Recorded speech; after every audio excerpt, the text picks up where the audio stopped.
السلام علیکم ورحمۃ اللہ وبرکاتہ۔ آج میں آپ لوگوں کو ایک ایسی نماز بتانے جا رہا ہوں جو اللہ کو بہت پسند ہے، بہت پسند ہے۔ یہ جو 5 وقت کی نمازیں ہمارے اوپر فرض ہے نا، ان 5 وقتوں کی نمازوں کے علاوہ ایک نماز ایسی ہے جو اللہ کو بہت پسند ہے۔ آپ یقین مانیے کہ آپ کی اگر کوئی پرابلم ہے، آپ کسی وجہ سے پریشان ہیں، کوئی اٹکا ہوا کام ہے، یا آپ کو تسلی نہیں مل رہی ہے، یا کسی بھی طرح کی اگر پرابلم ہے جس کا سالوشن نہیں مل رہا ہے، تو تعویذ لینے آپ مت جاؤ، بالکل مت جاؤ۔ تعویذوں سے آپ کو وہ نہیں مل سکتا جو اس نماز سے آپ کو ملے گا۔ تعویذوں سے فائدہ ہو نہ ہو، میں تو کہتا ہوں کہ تعویذوں سے فائدہ ہو ہی نہیں سکتا، کیونکہ تعویذ یہ رسول اللہ صلی اللہ علیہ وسلم کا بتایا ہوا طریقہ نہیں ہے۔ جو رسول اللہ صلی اللہ علیہ وسلم کا بتایا ہوا طریقہ ہے وہ ہم فالو نہیں کرتے ہیں۔ اسی لیے آج میں آپ لوگوں کو وہ نماز بتانے جا رہا ہوں جو اللہ کو بہت پسند ہے۔ اور آپ اندازہ کریں کہ جو نماز اللہ کو پسند ہو، اس نماز کو پڑھنے والا کہ اللہ کو پسند نہیں ہوگا؟ اس نماز کو پڑھ کر اللہ سے دعا مانگنے والا کہ اللہ کو پسند نہیں ہوگا؟ اس نماز کو پڑھ کر جو دعا اللہ سے مانگی جائے کہ اللہ وہ قبول نہیں کرے گا؟ مجھے آپ بتائیے، آپ سب لوگوں سے میں سوال کرنا چاہتا ہوں، کیا اللہ قبول کرے گا کہ نہیں کرے گا اس نماز کے بعد مانگی جانے والی دعاؤں کو، اس نماز پڑھنے والے کو اور اس نماز کو؟ آپ سب لوگ کیا جواب دو گے؟ یہی کہو گے نا، مفتی صاحب کیوں نہیں اللہ قبول کرے گا؟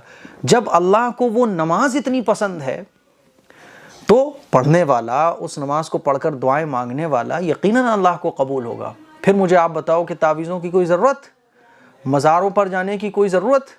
پھر آپ مجھے بتاؤ کہ یہ جھاڑ پھونک کرنے والوں کے پاس جانے کی کوئی ضرورت؟ ارے بھائی، اللہ آپ کو پسند کر رہا ہے، اللہ آپ کو قبول کر رہا ہے۔ میرے عزیز بھائیوں، آئیے میں آپ کو وہ حدیث سناتا ہوں۔ حضرت عبداللہ ابن عمر رضی اللہ تعالیٰ عنہ سے روایت ہے کہ نبی کریم صلی اللہ علیہ وسلم نے فرمایا، اللہ تعالیٰ کو تمام نفل نمازوں میں سب سے زیادہ محبوب نماز صلاۃ داؤد علیہ السلام ہے، یعنی تہجد کی نماز ہے۔ یہ اللہ کو بہت پسند ہے۔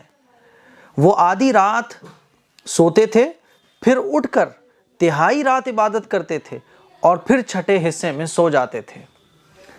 میرے عزیز بھائیوں، اللہ کے نبی صلی اللہ علیہ وسلم کی مبارک زبان سے یہ حدیث ثابت ہے۔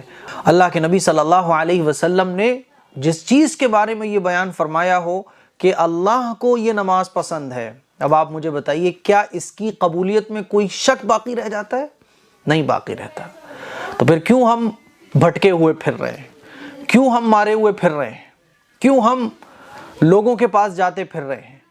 کیوں ہم ان جھاڑ پھونک والوں کی خوشامد کرتے پھر رہے ہیں؟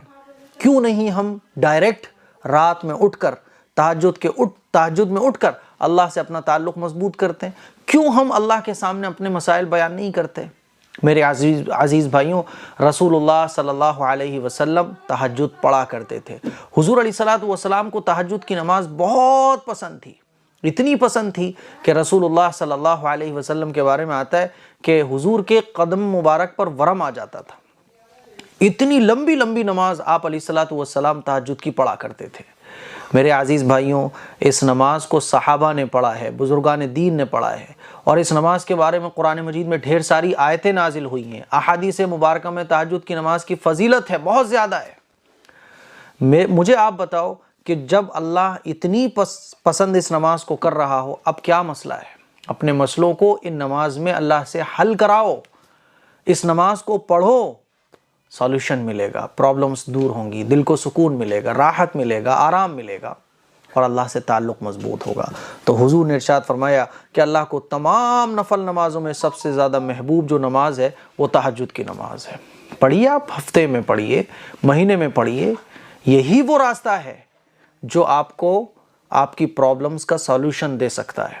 اس کے علاوہ جتنے بھی راستے ہیں وہ شیطانوں کے راستے ہیں، وہ دھندے چلانے والوں کے راستے ہیں، اس سے آپ کو سالوشن نہیں ملے گا، اس سے آپ کو رسول اللہ صلی اللہ علیہ وسلم کی سنت پر عمل کرنا نہیں ملے گا، اس سے آپ کو اللہ کی رضا نہیں حاصل ہو سکتی۔